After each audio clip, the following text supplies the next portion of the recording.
Welcome to Unpacking Peanuts, the podcast where three cartoonists take an in-depth look at the greatest comic strip of all time, Peanuts by Charles M. Schulz.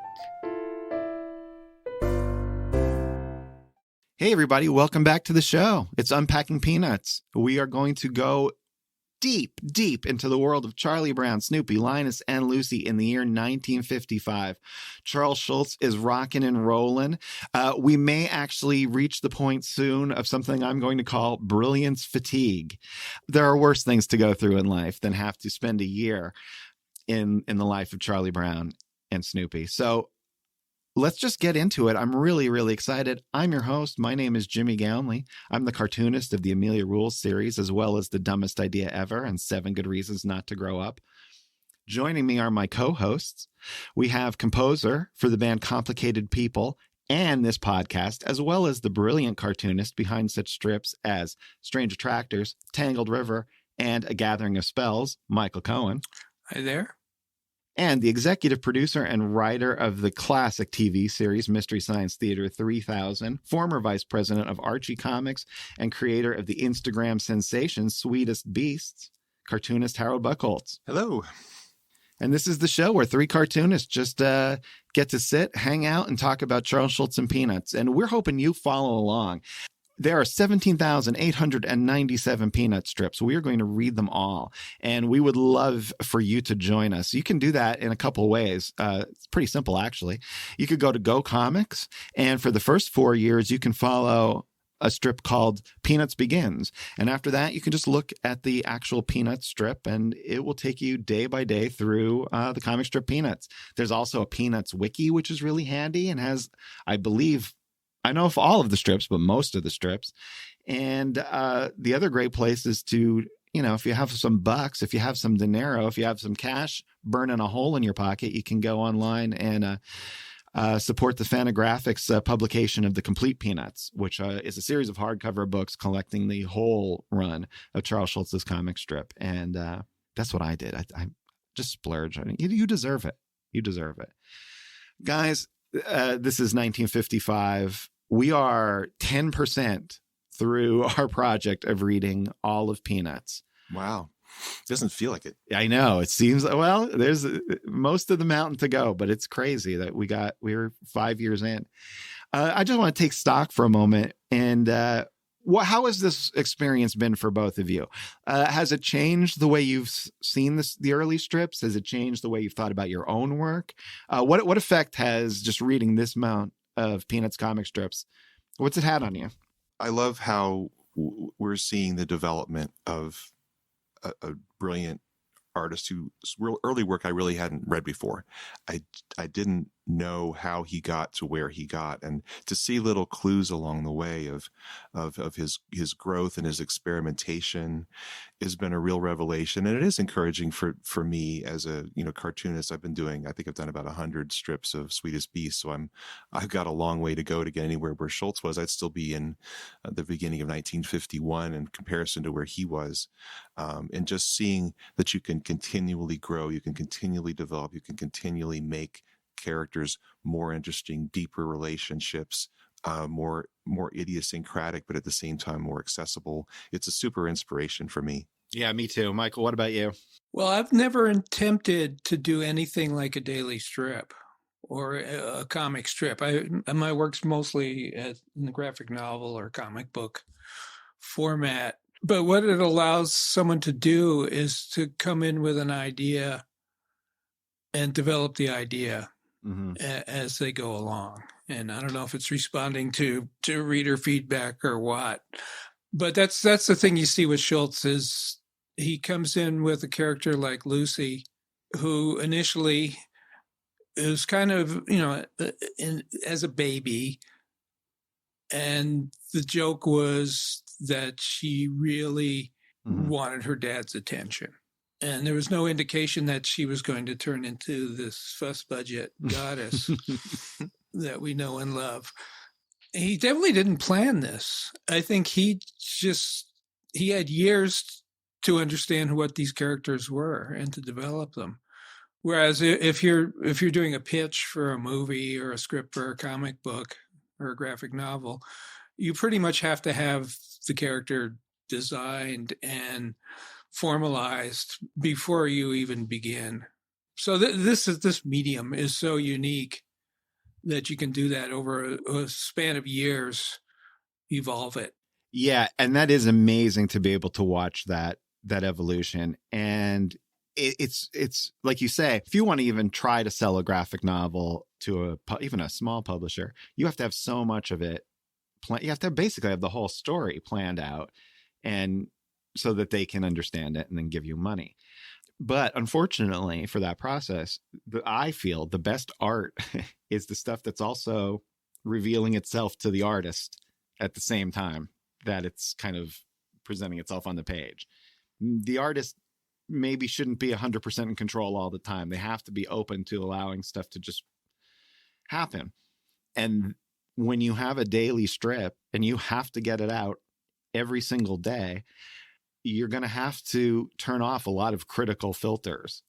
You know, one of the things I see whenever I see a lot of people who read Amelia books and stuff, follow me on social media, and I get to see their art. And the first thing I see is I'm blown away by the quality of art that kids are capable of doing these days. It's quantum levels above what it used to be. But the other thing is that they spend all their time with world building. 17,000 sketches of a character and the map of the environment and all this stuff. And Schulz didn't have the luxury of doing that. And I think that's way to his benefit. It was just one of my favorite things is the Marx Brothers bit where they're laying the track down in front of the train and they're burning up the train to keep the train moving. I think that's what a daily comic strip is like, and if you can, we're watching the world building develop before our eyes. And that's just incredibly fun. Before our eyes. Yeah. And it makes a really close connection between you and that artist because you're sharing in the missteps. You see the things that, the things that never came back in lifetime. And that's actually another thing that I wanted to ask Michael. So 1955 here, you're the only one of the three of us who was able to read these early things roughly around the time they were coming out. 1955 is the year of the first Peanuts licensing, where he was doing some drawings for the Kodak camera. And then, of course, it just snowballs into that. Were you aware of the licensing stuff? Did it affect you at all? Did you care as a kid? I mean, I'm assuming you never would have thought of it as a little kid, whether it mattered one way or the other, right? Well, frankly, I was the age of the characters probably when this strip came out. So I was roughly 5. And so I wouldn't have been looking at magazines. Right. My reading, I'd be reading children's books and comic books. So I don't think I ever saw the ads till later. And maybe I think the TV ads were the first ones I saw. Mm-hmm. I don't know when that was. I think that's 1957, 58, the Falcon car ads or something. Okay. Yeah. Yeah. It was always this, it happened before I was even born. There was all the Peanuts licensing. So I had all kinds of toys and lunchboxes, and I loved all that stuff, and all the TV shows were already on. And the MetLife ads were part of it. And I never thought one way or the other. But at the same time, when I was a teenager, if REM had done a car ad, I would have jumped off a cliff, in despair. So, and it does seem to be a thing. I wonder if at the beginning of this age where the licensing is just starting, if it is the type of thing that affects how people view it. And whether or not this podcast is can be anyway, maybe a bit of a corrective and focus it back on it being a work of art as opposed to an intellectual property. I wasn't interested in any of the adaptations of Peanuts. It seemed like it was an awkward fit. And that includes the TV specials. There's something about it that took me out of the world that I liked. Yeah, Michael is a hardcore Peanuts purist, which I appreciate. And Harold and I, though, love Charlie Brown Christmas. I have a proposal. I want Harold and I to sit and watch Charlie Brown Christmas, and we could do a running commentary. But I don't ever want to have to make Michael watch a Charlie Brown Christmas. So I think he should watch The Godfather separately. And then we'll just check in, and he could give an up-running comment on The Godfather every few minutes. Just throw in, okay, Sonny's at the toll booth now. I think that could be a really fun episode. Yeah. Yeah. Well, they are parallel. Oh, 100%. So it should be interesting. Francis Ford Coppola sold out. Lucy also will make you some offers. Yeah, I had the Godfather lunchbox and the Godfather. So who was the Godfather? Godfather corn chips and that licensing juggernaut. You got to stay away from those Godfather corn chips. The pizza. Wow. Talk about a Godfather, too. All right. So, pizza. All right. So, guys, looking at 1955, though, on its own terms, what can we expect? What do we think we're going to see as the year rolls out? Well, 1955 is a interesting year in and of itself. He cuts Charlotte Braun, which we had mentioned earlier. That's a character that disappears this year. His look is getting more uniquely Schulz as you go on in the year. Snoopy starts to get that banana nose that he has throughout the rest of the 50s, and it seems like the character's facial features start to rise a little bit on the character, so they look like they have big jaws. It's not the most aesthetically pleasing version of Peanuts to me. I don't know why he went that direction, and it's something that he just continues to morph and change over time. But as far as like just what's going on in his life, just to check in on the kids, Meredith is 5 during this year. Craig is 3, and Monty is 2. So that's a great snapshot of Charles Schulz being surrounded by kids that are roughly the age of the strip. I mean, he is really growing into that time. And I think the richness of having that in his family is reflected in these early strips. There's a lot of authenticity that comes, I think, from observation. That's just my general feeling. The family moves to a new home, the last home that they will live in the state of Minnesota before they move to, was it Sebastopol in California, but that's a few years off. They move into 112 West Minnehaha Parkway, which still stands. It was a house built in 1925. And apparently Joyce was a fan of the Western states. And if you ever see this house, you can look it up on Zillow, or you can do the little street view on Google Maps. It's quite an impressive looking house. Charles Schulz is doing okay for himself financially now, judging by this home.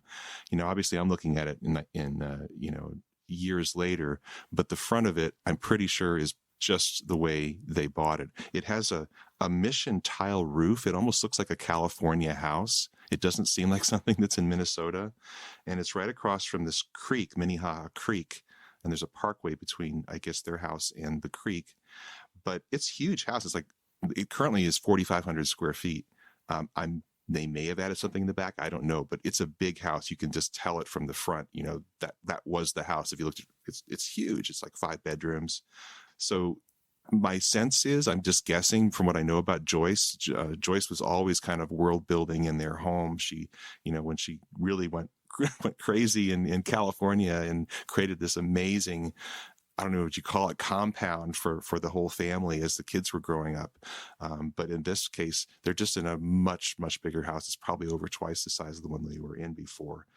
And, just another representation of where Charles Schulz is in his life. And as Jim mentioned, the very first advertising with Kodak is done this year. He wins his first Reuben Award, which is the National Cartoonist Society honor from his peers. They were saying, you are the best this year.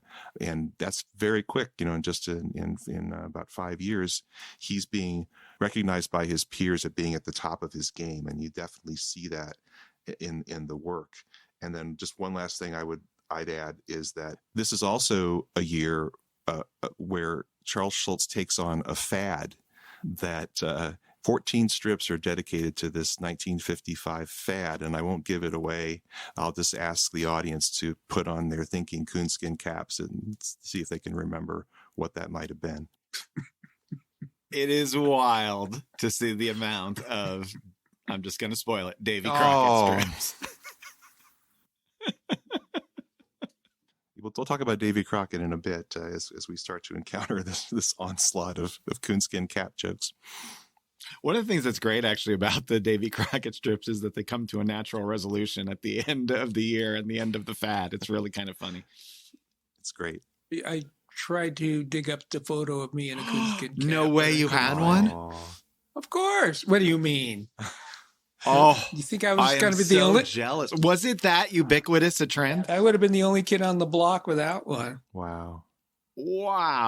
That's so cool. Yeah, that's really cool. Yeah, I can't wait to talk a little bit about those Davy Crockett strips because it's, yeah. Well, we'll wait.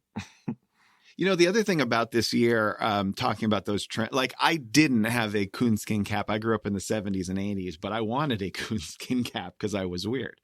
But partially because I would see them in these peanut strips or on the old Dennis the Menace show and stuff like that. And reading these, I was sort of thinking, I grew up in the sticks in Girardville, Pennsylvania. So we were about 10 years behind the times anyway.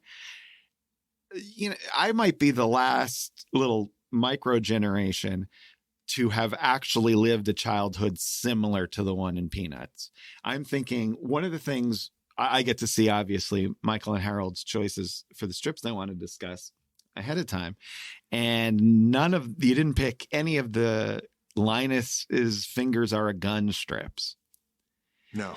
There is so much gunplay in this year of Peanuts, either with the Davy Crockett stuff or Linus goes with his route to dealing with his frustration and anger in 1955 is to pretend he's shooting people.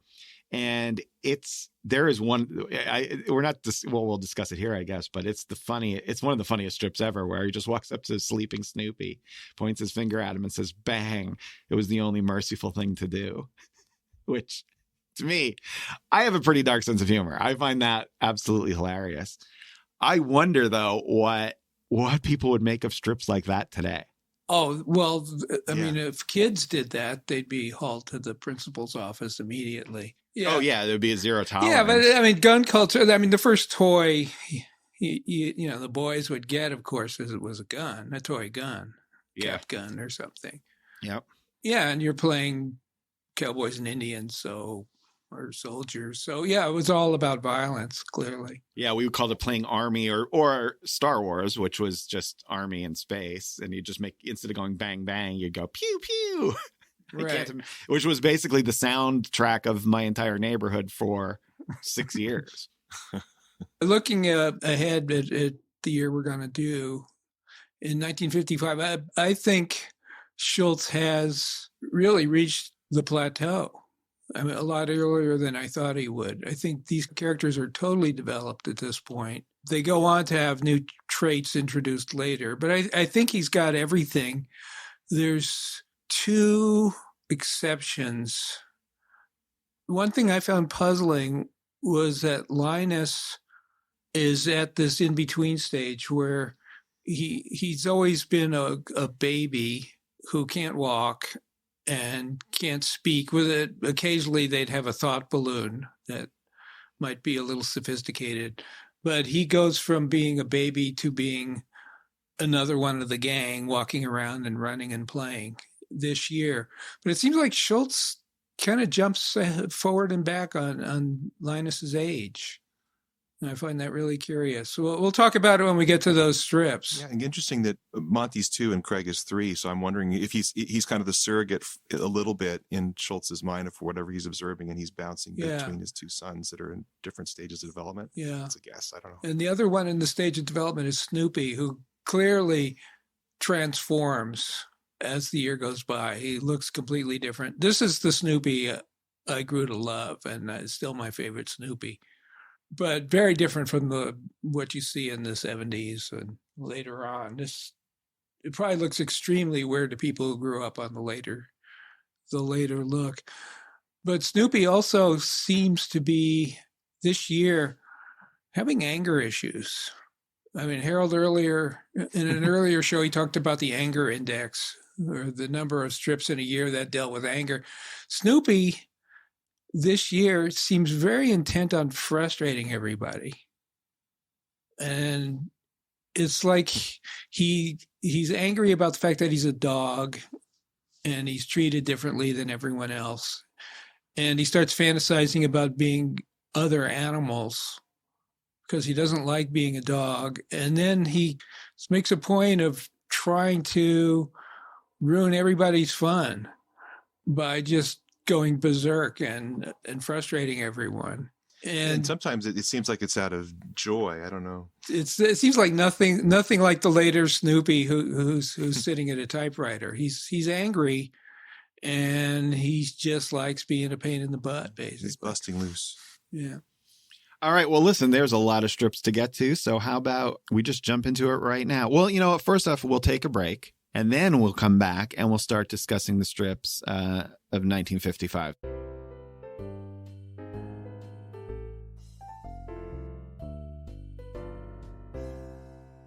And we're back with Unpacking Peanuts. I'm Jimmy Gownley. I'm here with Harold Buchholz and Michael Cohen, and we are talking about Peanuts 1955.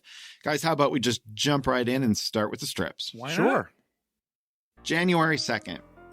Lucy approaches Charlie Brown. She's holding a book.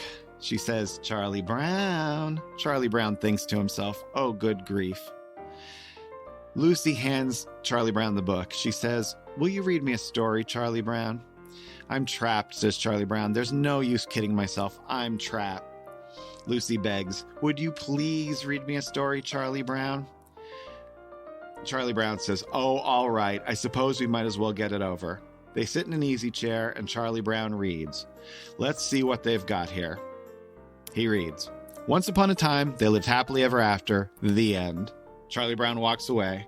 Lucy flips through the book, a quizzical look on her face. She follows after Charlie Brown and says, "Hey, what's on the rest of these pages? Advertising?" He uses a variant on this joke a few times. What I find most interesting about this is how Schulz is still playing with the relative ages of the characters. Right at the beginning, when Charlie Brown was introduced, he was slightly younger than the gang. Right. And then Lucy, of course, comes in a little later as a baby. So she's a little bit younger than Charlie Brown. But it seems like they eventually age up. So you assume they're in school together. They're the same age. But here she's at the point where she can't read. And so there are these strips with him reading to her. I find that kind of strange because she's definitely the big sister to Linus, but she's also the little girl compared to Charlie Brown. Yeah, do you get the sense right now that basically Charlie Brown, Patty, Violet, Shermie, Schroeder are all in the same plane?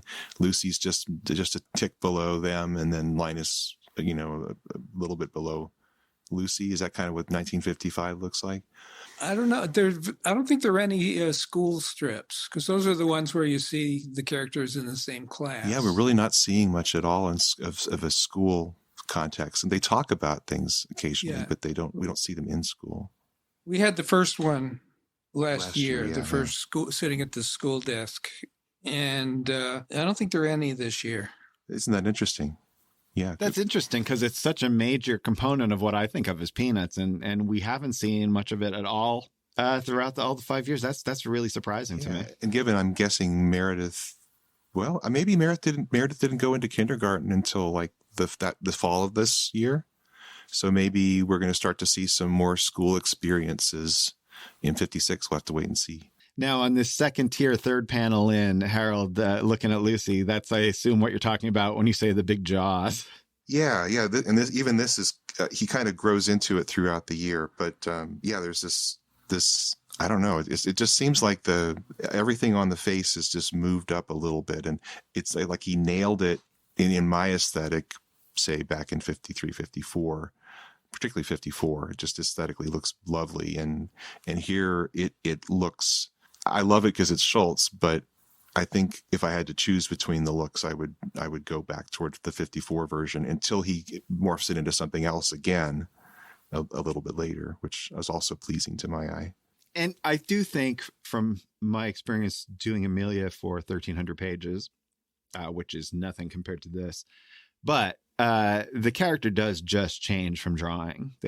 When you're doing it every day and all these different poses and there's something changes about you every single day. You make these little adjustments that you're not even aware of. If you looked right now at like that third panel in the second tier and you looked at the placement of Charlie Brown's eyes and nose, and you compared that with 1950, it's night and day. The eyes are so much further apart in the early ones, and they continue to get closer and closer together as the strip goes on. And Schulz seems to start to come into this mind, particularly with Snoopy, that whatever works for the joke emotionally or physically is fine. He's off model with Snoopy like he's never been before. And I think this is a conscious choice on his part, because he can do more things with Snoopy if he has a bigger mouth, a longer snout, and he's a little more rubbery. And, in the previous early versions of Snoopy feels very stiff. He's this kind of blocky little dog, is very cute. But like, even when he's jumping up and down, or he's doing, somersaults, it's in this little stiff form that Schulz is sticking onto that model. And now the model kind of goes away, and it's like, whatever makes sense for the strip is the right drawing. Seems to be the choice that Schulz making, and I think he's making the right choice. January 4th. Linus and Lucy are in their pajamas. Linus is crawling away, holding his blanket. Lucy is chasing him. She yells, "Linus, you give me that blanket." She grabs the blanket and tries to tug it away, saying, "Let go of it. Let go, I say." She pulls it over her shoulder, tugging Linus along with her. She ends up in her crib, frustrated but trying to sleep, holding onto the blanket, with Linus still holding onto the blanket, hanging off the side of her crib. Yeah, so Linus is starting to become a little more formidable opponent to Lucy's whims. We're seeing that a little bit more, when before he was just the victim. Yeah, one thing I will just say, it is hard to narrate the visual strips. I have a friend whose father is blind, and she loves Peanuts. And when she was a kid, she would read it to him all the time, and he hated it. He's like, "This is the most boring, depressing thing I've ever heard in my life." Oh, that's interesting. And of course, if you don't have the cute cartoon visual, a lot of the jokes aren't jokes. He's a master cartoonist, and it's the interplay of the visual and the verbal that's making the thing work so well. But it doesn't make it easy for a podcast, Charles M. Schulz. January 18th. Lucy and Charlie Brown are standing outside in the snow. Lucy says, "Charlie Brown, would you say that snow comes down or up?" Charlie Brown says, "Well, Lucy interrupts, "Don't answer. I know just what you're going to say, and you're wrong. Have you ever gone to bed at night with the ground all bare and then got up the next day and found it covered with snow?" Charlie Brown doesn't know where this is going. Lucy exclaims excitedly, "It came up, Charlie Brown. It came up overnight." Charlie Brown says, "Oh, good grief. I can't stand it." This is a gag that runs for 4 days straight. And I think it's the beginning of a new way for Schulz to frame the dailies. He does it quite a lot this year. And I think more and more as the years go by, there's one gag that plays out through the week. Theme and variation. Yeah. Yeah. So this snow coming up out of the ground gag goes on. They're all really very funny. It just points out Lucy seems to have her own take on how the world works, and it's totally wrong. For sure. So basically, Charlie Brown cannot stand it when she's kind of bragging about one of her theories. And here we have, "Oh, good grief." And later on, we have his stomach hurts every time he hears one of these things. So unless you're reading Peanuts regularly, in the last panel, if he goes, "My stomach hurts," it seems to be a non sequitur. Right. But it's like he just cannot stand it that she does this. And this is one of her main traits, at least in the 50s, is she just comes up with these insane explanations. And she's really becoming more and more of a major character in the strip. And something I also noticed this year is that Charlie Brown is becoming less and less of a catalyst in the group as overall. He's kind of stepping back into this ensemble a little bit more in 1955 to my eye. Does that resonate with you guys?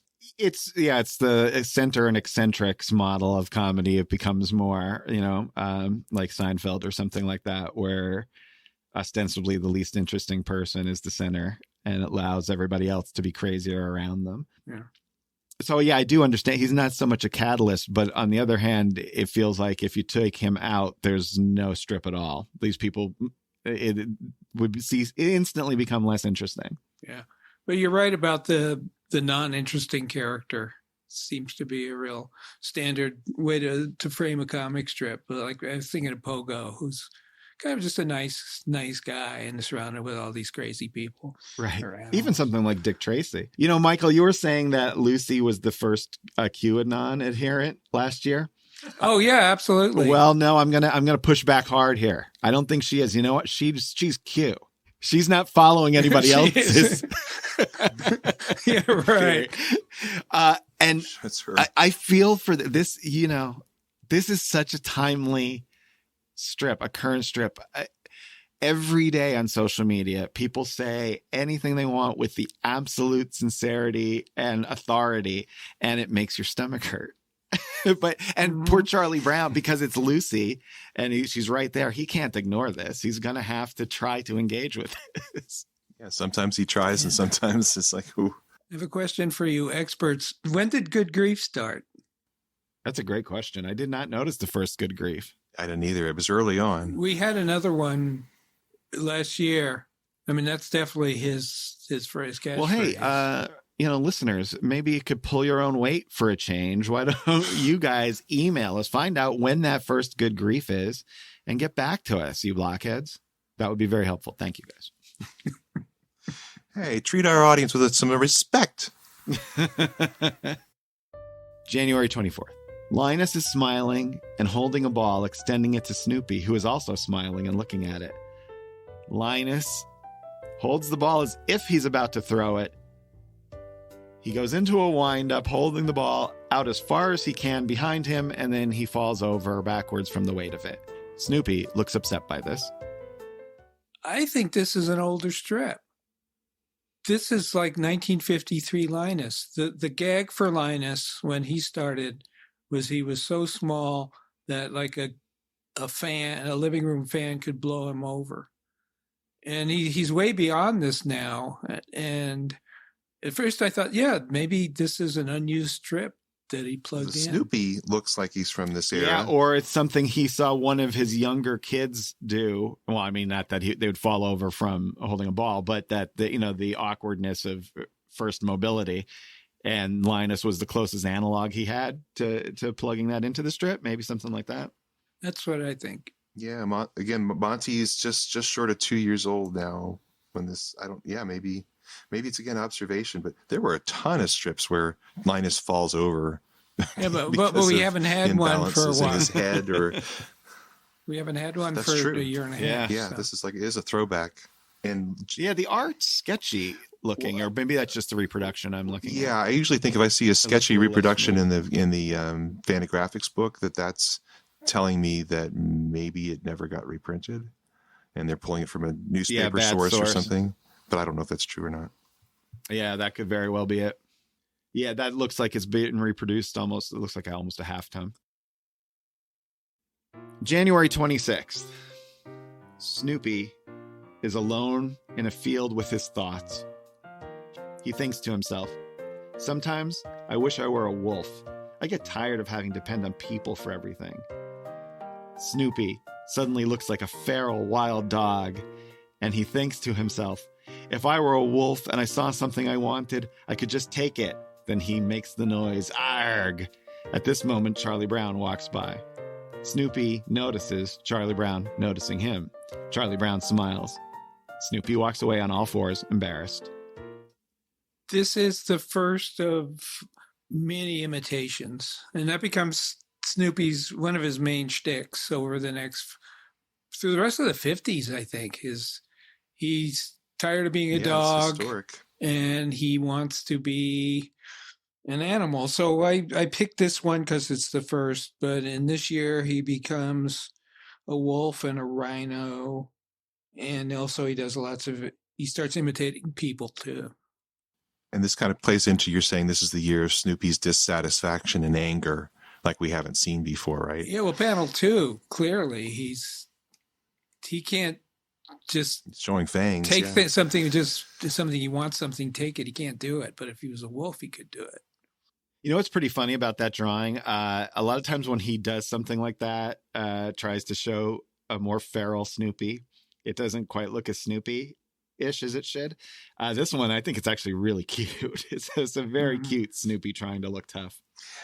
Also, that drawing is interesting. This, to me, is the beginning of again, Charles Schulz going for an iconic look versus anatomical correctness. Like the rear legs is so tiny in relationship to the front legs, and Schulz really plays with this through his main period, or his major period, where Snoopy, his appendages change in length and size. The feet are bigger, smaller, depending on his needs for the joke and for the needs of the pose. And this seems to be the real beginning of Schulz having the freedom to do that, where it's like, what makes this drawing in this instance look the most iconic, the most interesting, the most fun? And it doesn't matter if it doesn't match anatomical correctness anymore, to the extent that it did in the first place. Right. And also anger. Here you're talking about Snoopy being angry, so I'm going to bring up my angry meter when I go back and look through the strips to find if there's any instance of anger in any given strip, and then I count out the number of strips that I think show characters with anger. So back in 1953, I found 135 instances. 1954, there were 135 instances. Do you guys have any sense in 1955 if overall the strip is more angry, less angry, pretty much the same? I'll go way out on a limb and say 136. Okay, so wait. I guessed 25 in one of the most embarrassing guesses in the history of podcast guessing. So I'm going to double down with that. I'm going to say 11. Ooh. Price is Right strategy. Whoever gets closest without going over. You win, Jim. No. So it's 125 instances. So it's down 10, just slightly less angry. But one thing that I noticed, I believe, if I remember this correctly, let me double check. Most of them happen in the first half of the year. So it's like he's got a downward trajectory in anger. If I maybe the cold weather correctly. Let me check. It has something to do with it. Can you do a reading figuring out how many strips express chagrin? Yeah, I think the chagrinometer goes up this year for sure. So he had 68 in the first half and 57 in the second half. So it's going down. It's heading down. January 27th. Charlie Brown is playing with a paddle ball. Lucy walks up and says, "Charlie Brown, what letter comes after E?" Lucy's interruption clearly spoils Charlie Brown's concentration because he now has the paddle ball and string wrapped around him. And he says, "F." "Oh, come on now," says Lucy. "Be serious." Charlie Brown says, "I am serious." Lucy says, "You're hopeless, Charlie Brown. Absolutely hopeless." She walks away. That's always the trouble. When you really want to learn, nobody will help you. Well, that's Lucy again being... yeah. I mean, it fits in with her anti-science point of view. When someone gives her a logical answer, which is true, she is insulted. My underground cartoonist sensibility thinks there's kind of a funny joke where Charlie Brown is really going gangbusters on this paddle ball and Lucy interrupts him and Charlie Brown just says F. There's something about that I find hilarious. February 7th. Charlie Brown is watching Linus, who is blowing up a square balloon. Charlie Brown says, "Still blowing up square balloons, eh, Linus?" He continues, "Square balloons are so impractical. What can you do with them?" Linus crawls away, leading Charlie Brown to an entire wall created out of square balloons. This is the next phase of Linus's progression as a character. He is a savant. He can do stuff that no one else can do, and it's effortless for him. And I think this is the first savant one, and we'll have lots of those. But didn't we have square balloons in 54? Yeah, we had square balloons, but we didn't have him building something out of them. So it could be seen like, well, the square balloon is maybe an accident of some sort of weird genetic trick, but he now can assemble them. Yeah, well, I thought there was a house of cards that he built. Yeah, the balloon thing fades out, but Linus goes on to do amazing things with cards, and this continues on to the strip. He really can do anything he wants. Yeah, and to your point, Michael, he's eventually crawling like a master. He's crawling again. He's not walking. Well, he will stand. And it's coming, huh? Yeah, it's coming. February 10th. Lucy is leaning up against Schroeder's piano. Schroeder is practicing, and he says, "I'm trying to learn to play all of the Beethoven sonatas." Lucy turns and asks, "Gee, if you do learn to play them all, what will you win?" "It won't win anything," says Schroeder. Lucy says, "You won't?" She walks away. "What's the sense in doing something if you don't win a prize?" It's true. You're with Lucy on this, Michael? Oh, it's absolutely true. Yeah, I mean, Schulz just won the cartoonist, the Reuben. All right, so okay. What's the point of doing anything if you don't win a prize? He was going to give up after 5 years if he didn't win that Reuben. Good thing he did. Yeah. February 13th. Schroeder and Charlie Brown are outside. Schroeder confronts Charlie Brown, who is holding something behind his back. Schroeder says, "What have you got behind your back, Charlie Brown?" Charlie Brown says, "None of your business." Schroeder says, "I'll bet it's a Valentine," as Charlie Brown walks away.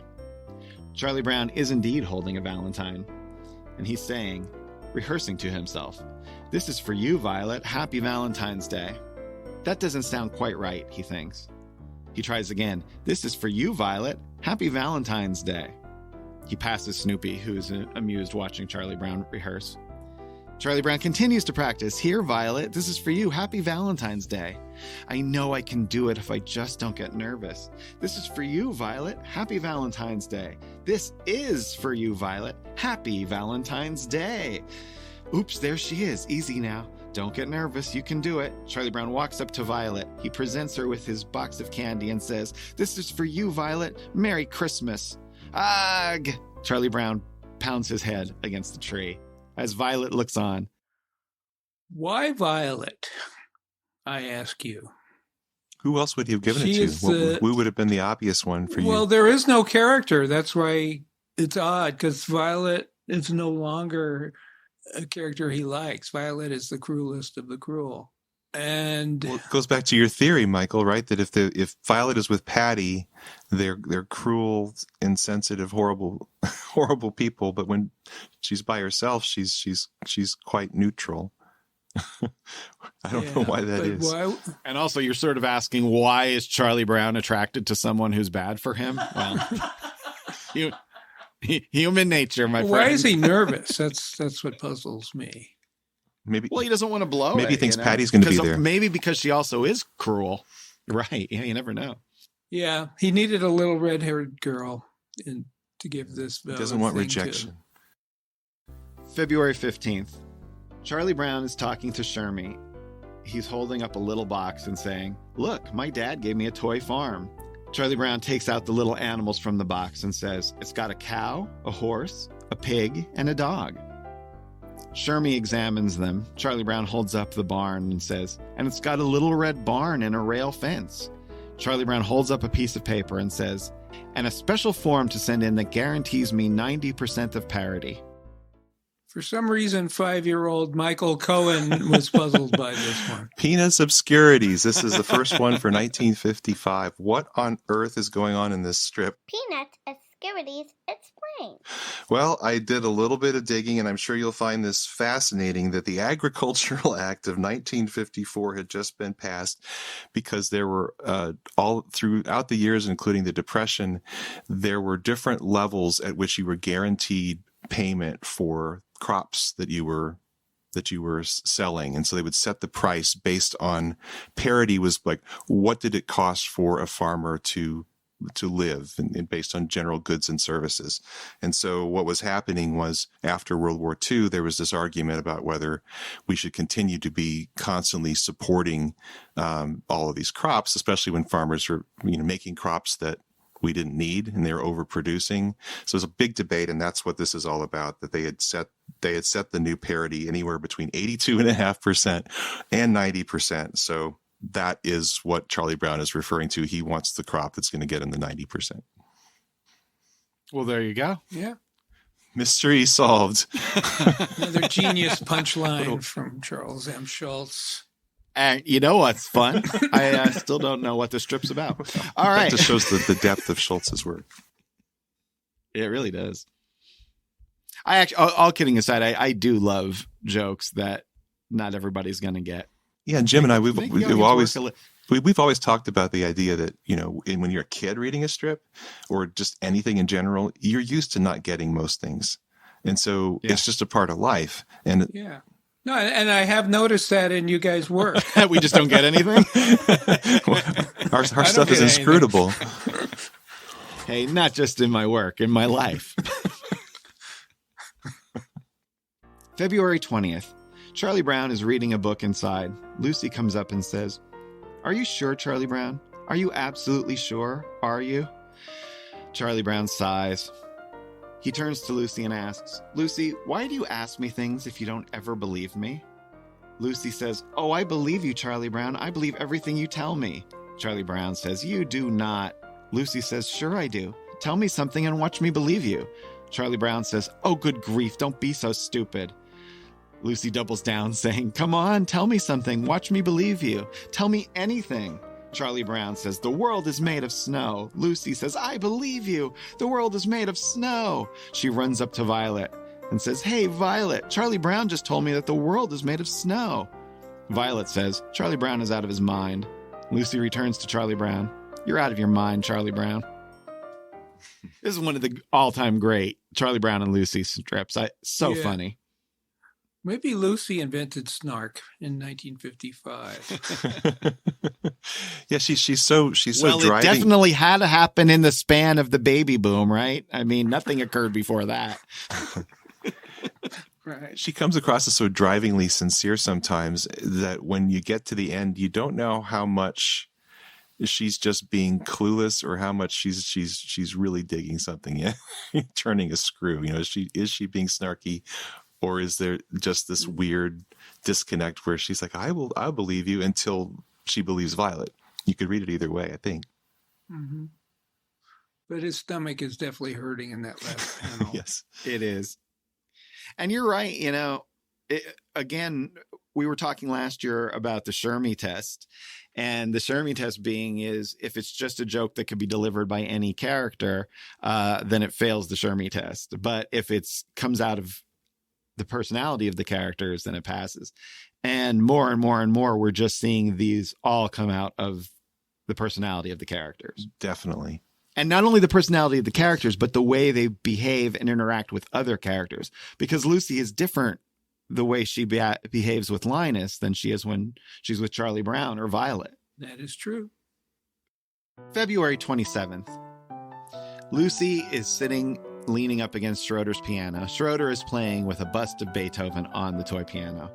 Lucy stands up and says, "You and your stupid old Beethoven." She walks away. Schroeder never pays any attention to me. Well, by golly, I'll show him. Yes, sir. Lucy runs in with a baseball bat, screaming, "Charge!" She smashes the bust of Beethoven with the baseball bat. "There," she says. "What do you think of that?" The bust lies in pieces on the floor. Schroeder calmly gets up, walks to a closet which contains multiple busts of Beethoven, and then goes back to practicing with the statue on his piano. And Lucy says, "I'll probably never get married." This strip is one of the most indelibly seared in my mind. I don't know why, as a little kid, just seeing that closet full of Beethoven statues, there's something awesome about that. and that despite this incredibly violent act by Lucy, Schroeder is unflappable. There's nothing she can do to sway him one way or another, get a rise out of him in this strip. And that really, really struck me as a kid. For my conspiracy theory, I would just invite anybody to go back and look at the golf strips again and look at Lucy swinging the golf club versus Lucy swinging the baseball bat. and tell me if you just tell me what you think. Compare and contrast. Maybe he rotoscoped her. Yes. Maybe. Funny. She gets for the first time, she gets kind of a standard punchline because Charlie Brown has "Oh, good grief," and this "I'll probably never get married" punchline recurs. Yeah, I think this is the second time he's used it. This is pointing out that seems to be the Moonlight Sonata that he's playing. Oh, cool. February 28th. Patty and Charlie Brown are standing outside. Patty says, "You never been anything but good old Charlie Brown." Patty continues, "And that's all you are now, just good old Charlie Brown." Patty's now screaming, "And that's all you'll ever be, just good old Charlie Brown." Charlie Brown says, "What's the sense in living?" And he looks very upset.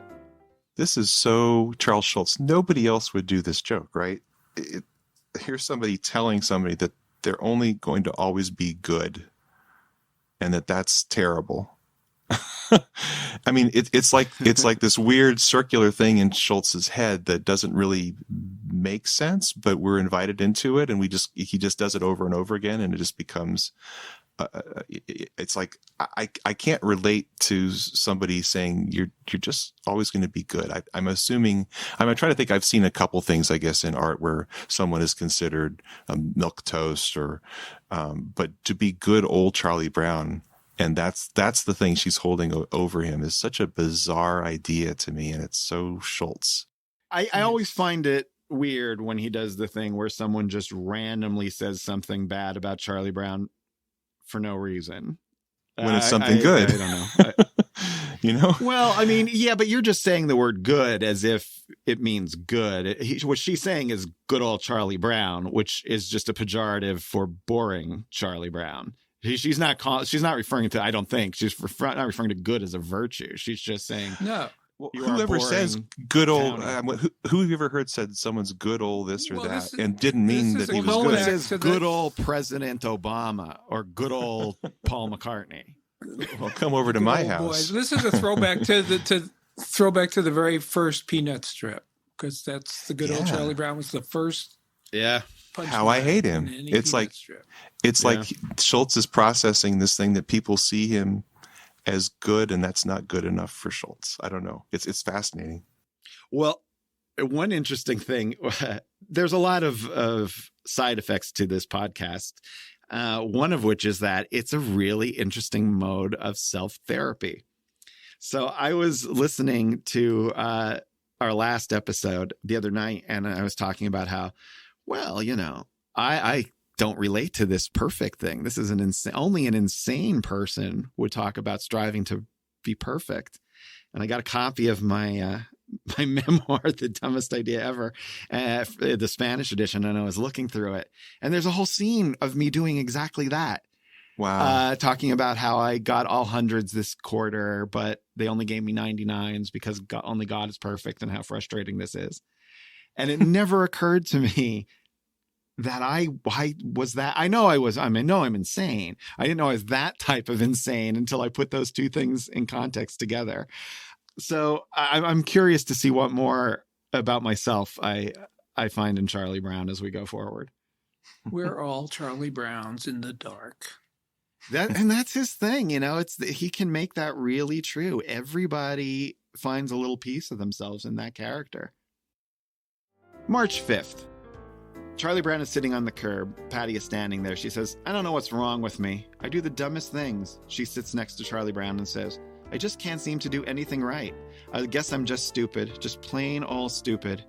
She turns to Charlie Brown and says, "Of course, you're not so bright yourself, Charlie Brown." Charlie Brown says, "I didn't say a word."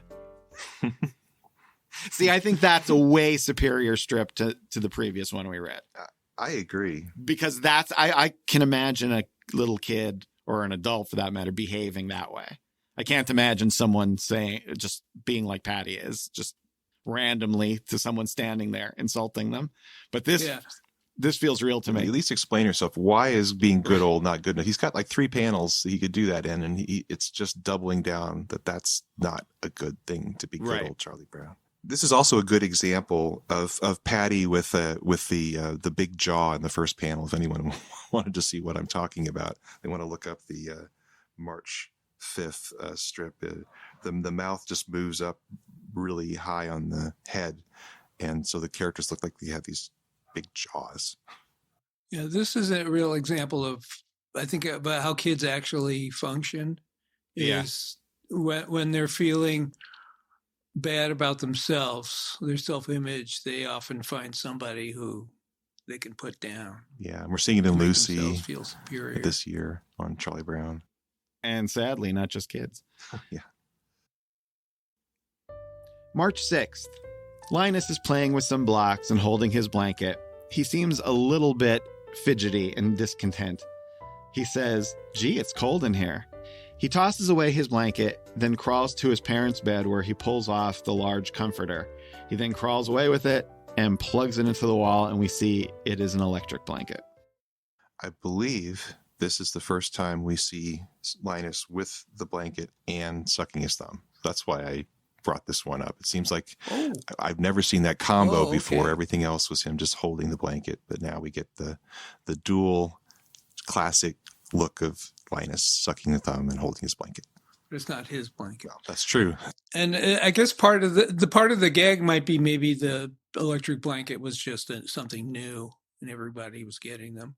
Yeah, that could be. Being all topical in 1955. Yeah. March 13th. We see Lucy flying a kite. It is apparently very high in the air. Charlie Brown comes up and admiringly says, "Man, that kite is really up there."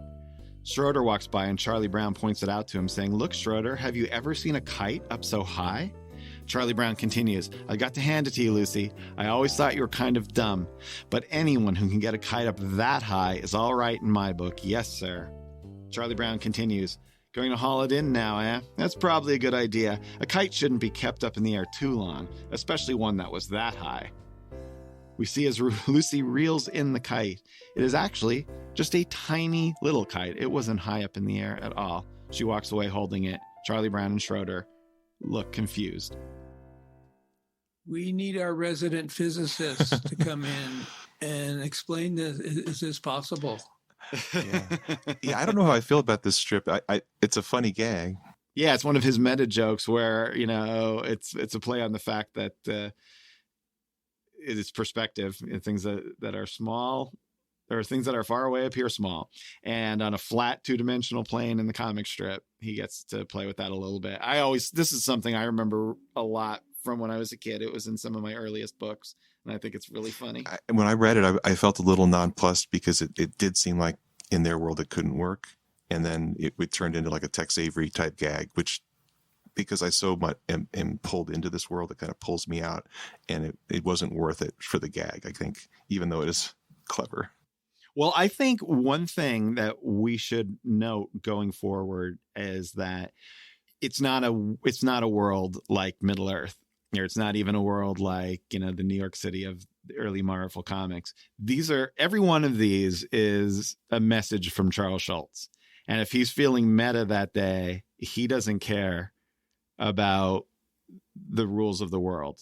If he has a gag or something he particularly wants to draw, he has no problem breaking the rules, whether it's someone connecting the dots on Charlie Brown's face or, pointing out that they're getting transferred to a new comic strip.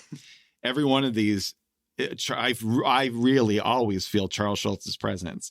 So in this instance, it's almost like he's winking at both the characters and us and going, "Hey guys, it's just a comic strip." Do you think he's doing that less, though? That's my sense. He's doing it less as his world becomes more real. Or maybe I'm just looking for in the wrong places. I think it comes and goes as goes along.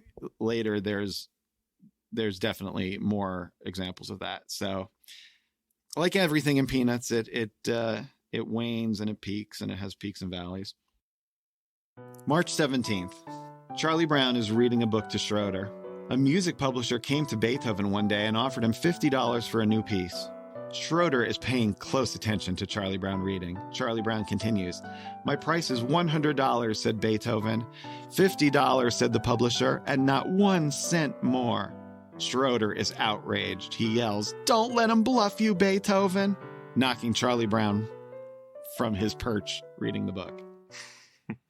I think this is the first time we see someone using their voice, and the power of their voice is making the other character flip in the air in classic Peanut style. I think that this has not happened before. Now, do you like that? Yes. But that is something that would only happen in a comic strip. Why does that work for you? Because the kite doesn't? The kite is saying this is what the world is, and no, it's not what the world is. It changes the rules in the middle of the strip to get the gag. This one doesn't change. You're just in that world, and that's what happens. I sort of notice, or at least I notice, that Schulz gets a lot of his frustrations as working in commercial art out in the form of Schroeder. This is after Schulz has just been negotiating book collections for his strip. He's doing his first Brownie camera advertisements, and he knows that sometimes publishers are going to lowball you, and Schroeder does not want to see that happen to Beethoven. Yeah, I love this part of Schroeder that really is, we say Schulz is so much in Charlie Brown, but I think Schulz is very much in Schroeder. I think he shares that same intensity with his strip that Schroeder has with the art, with his piano playing. But also Schulz himself was a huge fan of classical music. And that's why he's so happy to go in and create these staffs of music recreating classical stuff, because he was really, really into it. And if you guys would let me, I would like to share a piece of a letter that he wrote to a friend who was also into music. This dates back to 1949. Yeah, sure. Great. But it comes from this book by David Liverett that's not many people have. It's called They Called Him Sparky, Friends' Reminiscences of Charles Schulz. It came out, I think, in 2006, published by Chinaberry House out of Anderson, Indiana. So I'm assuming it's a publishing company related to the Church of God, because that's based out of Anderson, Indiana. And what it does is it collects all of these letters and stories that people had back and forth with Schulz, who were with him in the Church of God. So a lot of it is early on, but some of these were lifetime friendships. And this is really cool because this is from January 4th, 1949. He's writing to Fred Shackleton, his wife Doris, and also asking them to pass on the letter to his friend Martin Lynn. I think these guys are in Anderson, Indiana, maybe, and he's up in Minnesota. But what I love about this letter is he's known this guy for about 4 or 5 years, known them all. He's hung out with them. He knows them well. And this is kind of a private side of Schulz, who feels comfortable with these people, and then he can kind of get a little silly with them. And it's kind of a little bit of long-form silliness in this letter that relates to music. He had apparently just listened to a recording of a performance of a hymn that Fred had written and Doris had sung. And he continues in his letter after praising it. He says, I have been thinking of doing a little songwriting myself. What do you think of this for a melody? Then he writes out, ta-ta-ti, ta-ta, da-da, ti-da-da-da-da-da, ti-ti-ta-ta. And then he goes on, this is just a thought, more or less. You realize that. I'm figuring on using this little melody in the scherzo of my symphony number 1. I figure on opening the first movement with a cymbal solo. This will last for approximately 14 bars. I'm leaving it more or less to the discretion of the conductor. Various conditions will govern its length, weather, ticket sales, etc.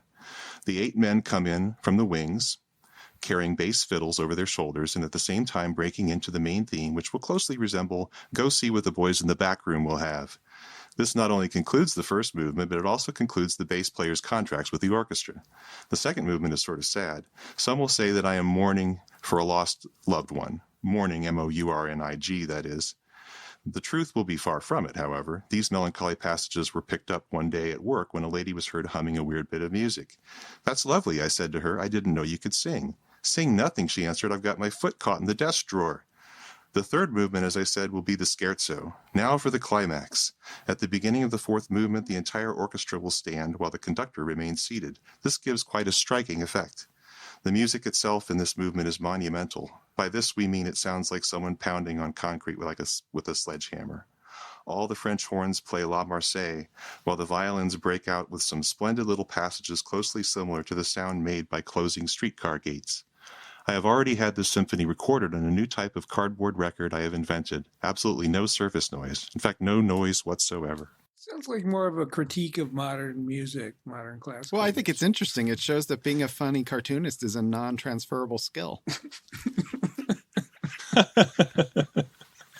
I'm glad the letter is dead. Well, then I'm going to put it in. I'm going to put it. Chalk that up to my read of it, because as I read it, I thought it was hilarious. It reminded me of like a mixture of Robert Benchley and Groucho Marx, and he was just freewheeling with it, and I loved it. No, so I'm teasing. It is cute. I chalk it up to a bad read. Never. I think that's as good as you could get that. Well, that is true, but I'm still saying. All right. Read it yourself and see what you think. Maybe it comes alive. March 18th.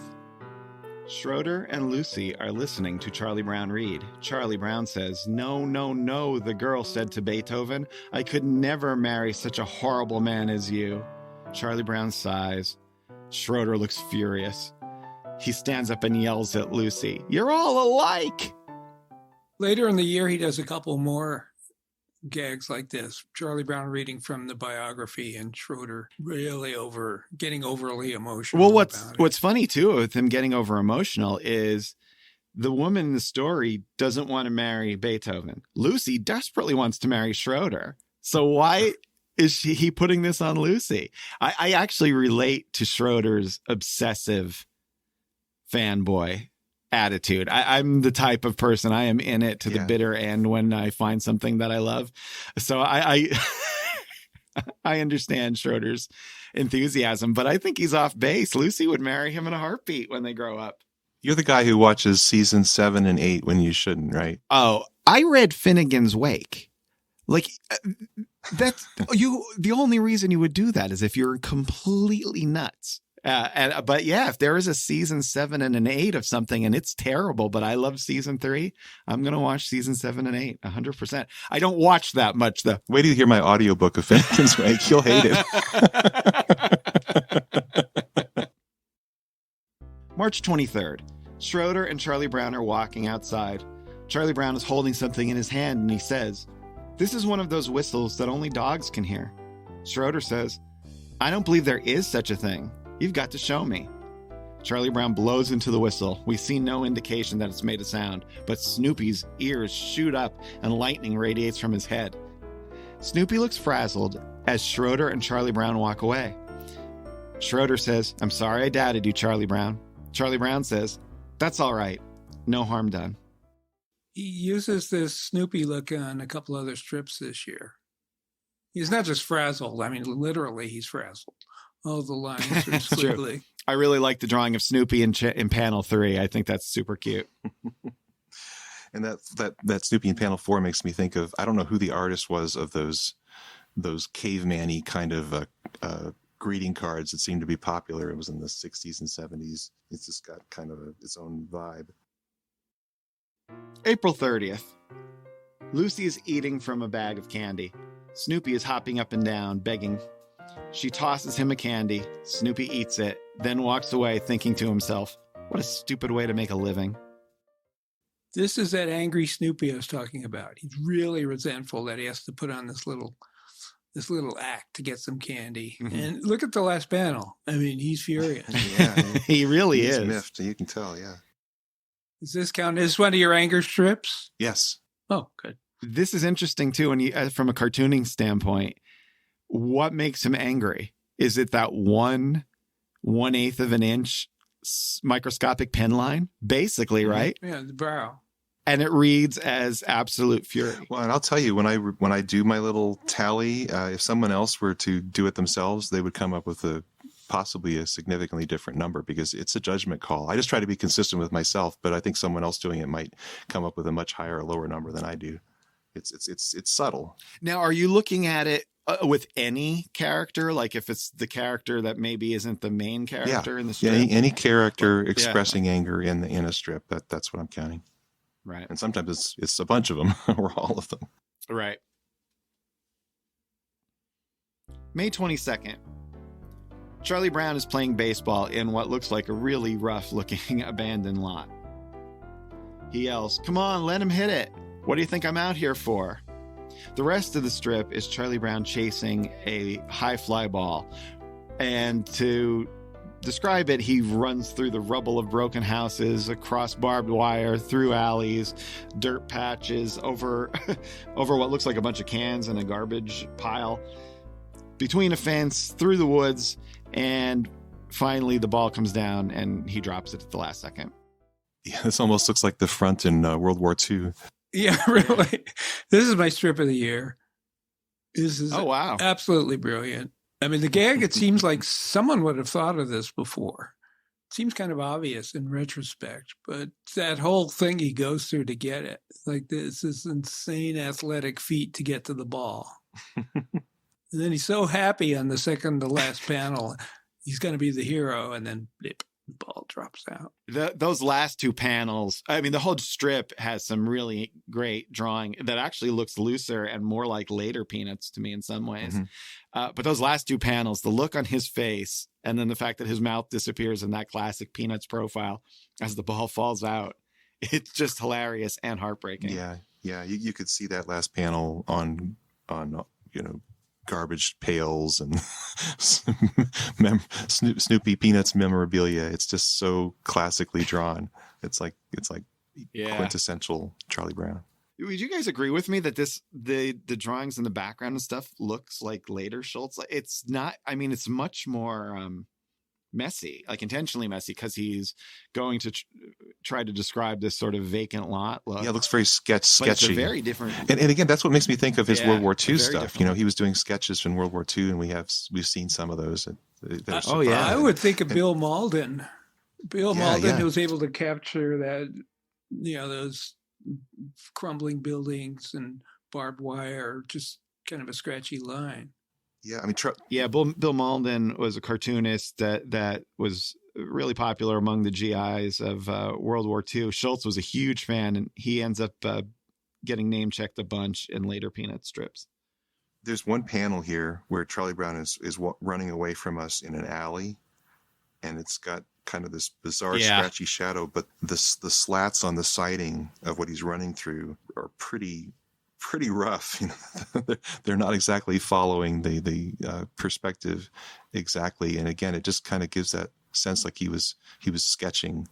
Yeah, it doesn't seem like the pristine Peanuts we saw a year or so ago, but it really works. In fact, if you take just that panel and you blew it up and you said, "What is this?" I don't know if everyone would go, "Oh, that's Peanuts. That's Charlie Brown." Yeah, I don't know. I'm just doing that right now on my iPad. It's definitely a strange pose for Peanuts. You never see the character from the back like that. There's a lot of animation to it. It's really nice. I like that strip a lot. Mm-hmm. May 30th. Charlie Brown and Lucy are standing outside.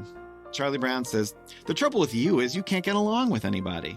Charlie Brown is ranting at Lucy. "You can't get along with your mother or your father or your baby brother or anybody." Charlie Brown walks away. Lucy seems to take it in. Then she says, "I could get along with Pinky Lee." Oh, those Pinky Lee gags, yeah. Does this fail the Shermy test? Well, Lucy famously does not get along with people, so that's part of her personality. But no, I say this passes the Shermy test.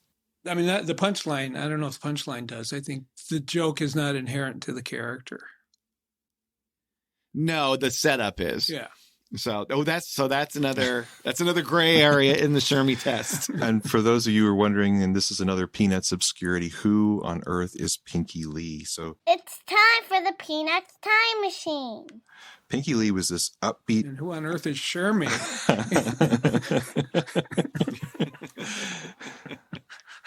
I have much to say about Shermy later. I think he's every man. Yes. So Pinky Lee is this upbeat comedian. He's actually from St. Paul, Minnesota, which I found interesting.